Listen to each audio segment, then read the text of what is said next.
आप सभी का स्वागत है आपका अपना चैनल टॉपर्स वे पे पावर्ड बाई मीरा एकेडमी। पिछले वीडियो में जो है आप सभी के समक्ष फिजिक्स, इंग्लिश और केमिस्ट्री का ओरिएंटेशन क्लास दिया गया और आज जो है आपको बायोलॉजी के सबसे super duper teachers Ajit sir जो कि पूरे बायोलॉजी का ऑपरेशन करके जो है आपको बायोलॉजी पढ़ाएंगे और बायोलॉजी प्रैक्टिकल के तहत आपको हर चीज बताया जाएगा, ठीक है ना।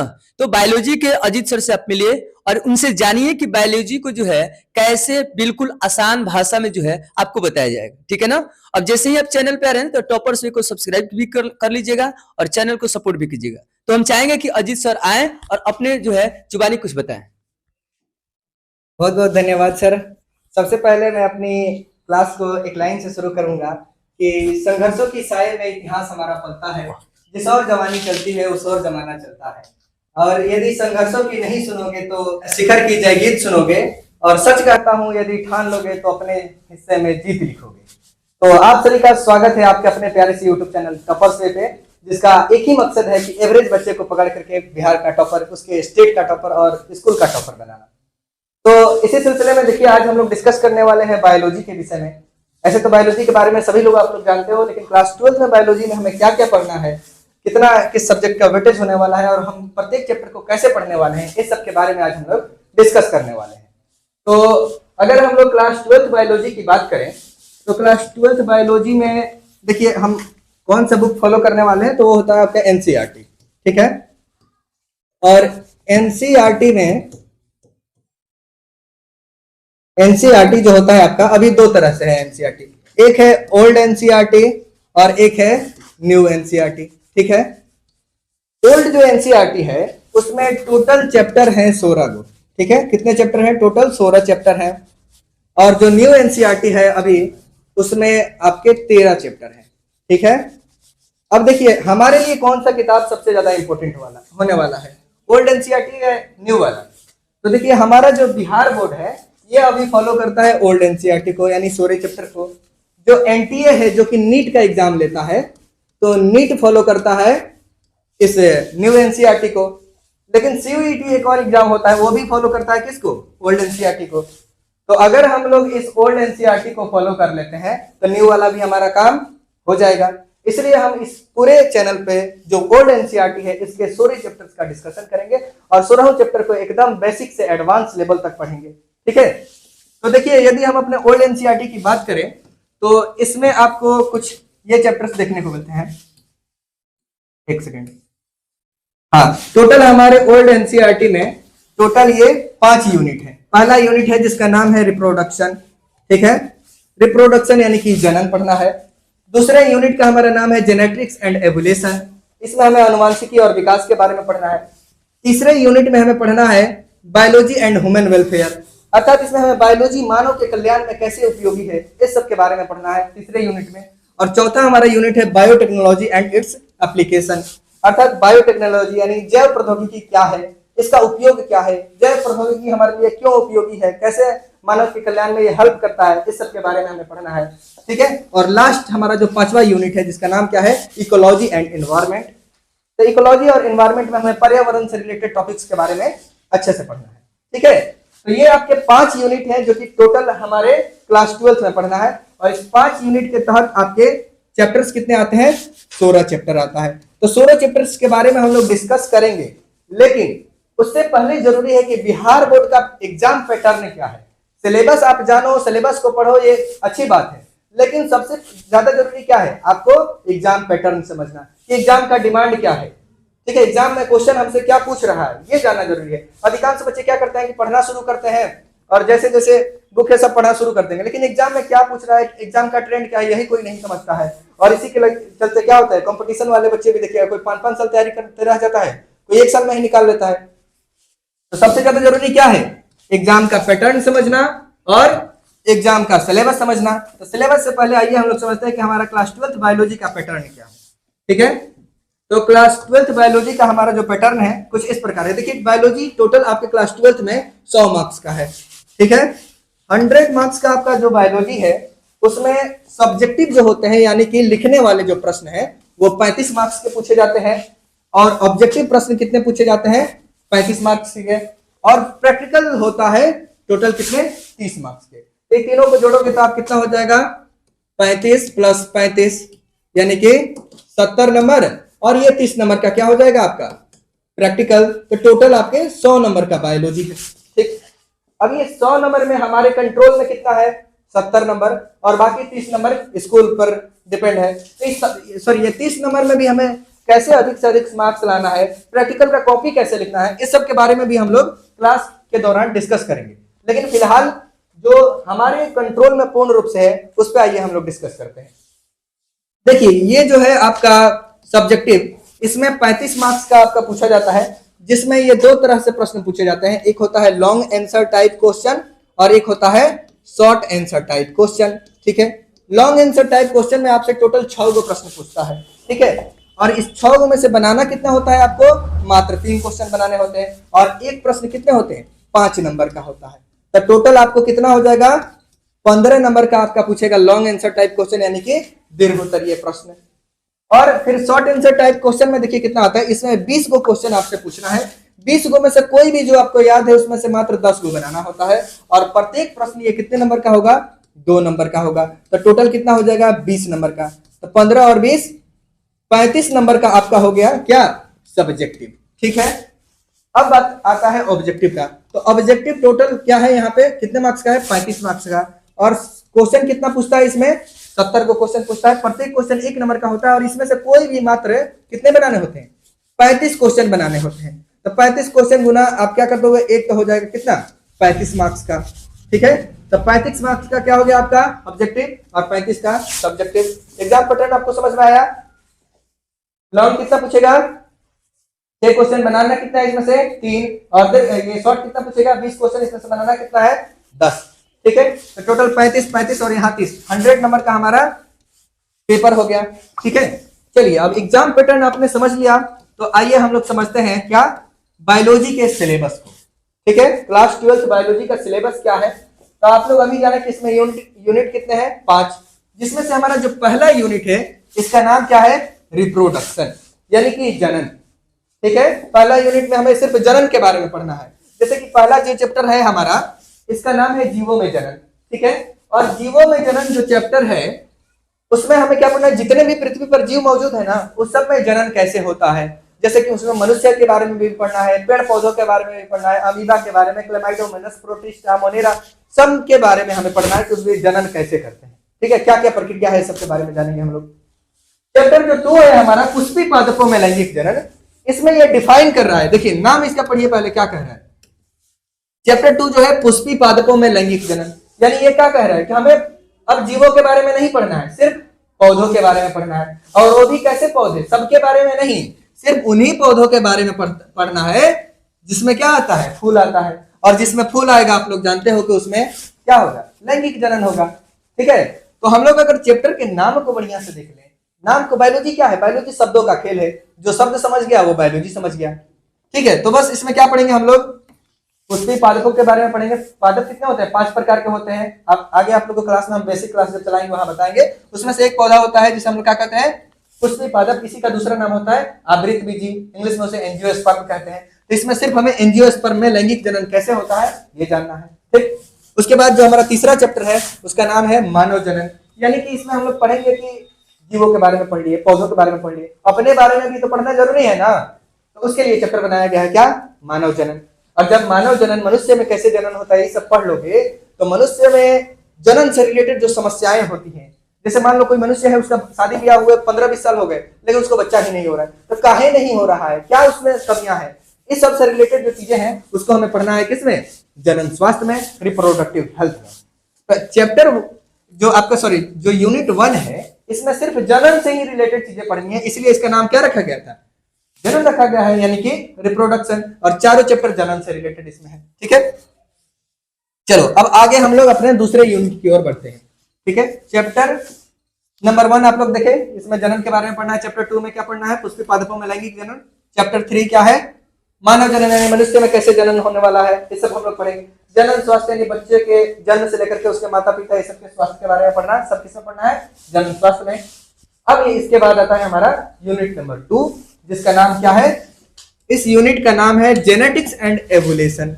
जेनेटिक्स मतलब आनुवंशिकी और एवोल्यूशन मतलब आपका क्या, उसका विकास।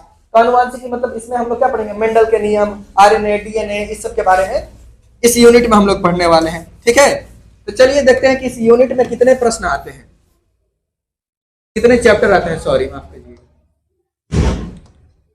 हाँ, तो इसमें हमें पहला जो चैप्टर देखने को मिलता है उसका नाम है वंशागति एवं विविधता के सिद्धांत।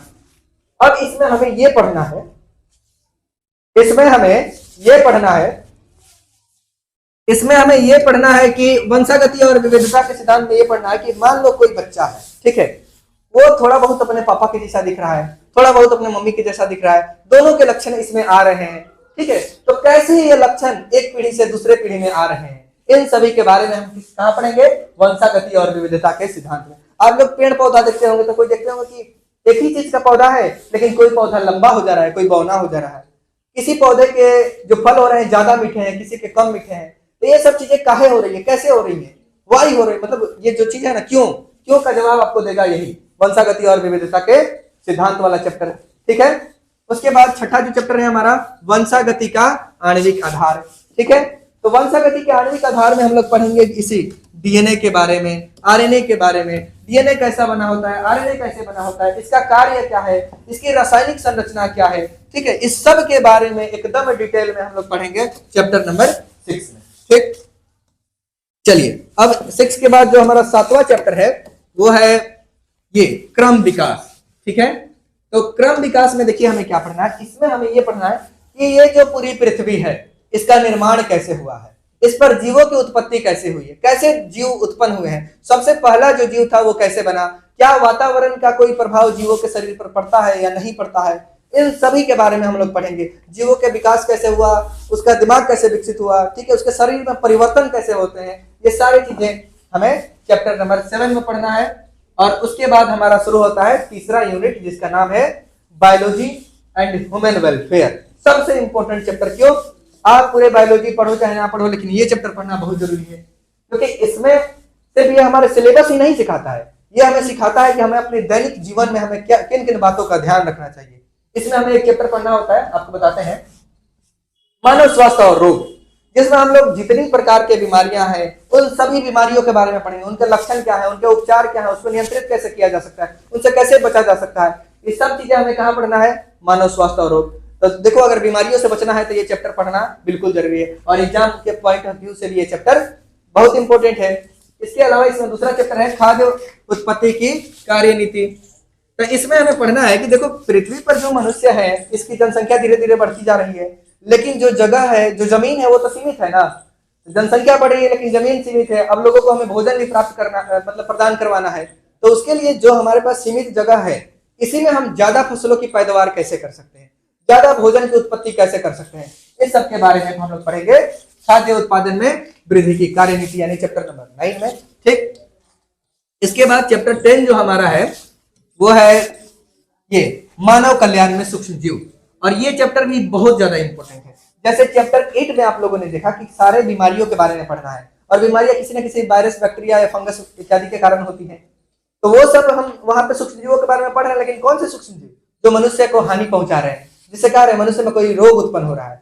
अब इस चैप्टर में हम लोग पढ़ेंगे वैसे सूक्ष्म जीवों के बारे में जो मनुष्य के दोस्त हैं, अर्थात वो मनुष्य के लाभ के लिए काम करते हैं। जैसे कि दूध है तो दूध से दही बनाना है, तो वहां भी क्या है, एक सूक्ष्म जीव है, एक बैक्टीरिया है जो सहायता करती है। तो दूध से दही कैसे बनता है, दूध से पनीर कैसे बनता है। ठीक है, हम लोग ये जो होता है वैक्सीन, अभी आप लोग कोरोना वायरस देखे तो कोरोना का वैक्सीन बना, तो वैक्सीन कैसे बनाएंगे, एंटीबायोटिक्स कैसे बनाते हैं, इन सभी के बारे में। अब एंटीबायोटिक्स बनाने में कौन सा क्या होता है, बैक्टीरिया सहायता करता है, कौन सा इसमें वायरस सहायता करेगा वैक्सीन बनाने में, इन सभी के बारे में हम लोग पढ़ेंगे चैप्टर नंबर 10 में मानव कल्याण में सूक्ष्म जीव में। ठीक है, 10 के बाद हमारा अगला यूनिट शुरू होता है जिसका नाम है बायोटेक्नोलॉजी एंड इट्स एप्लीकेशन।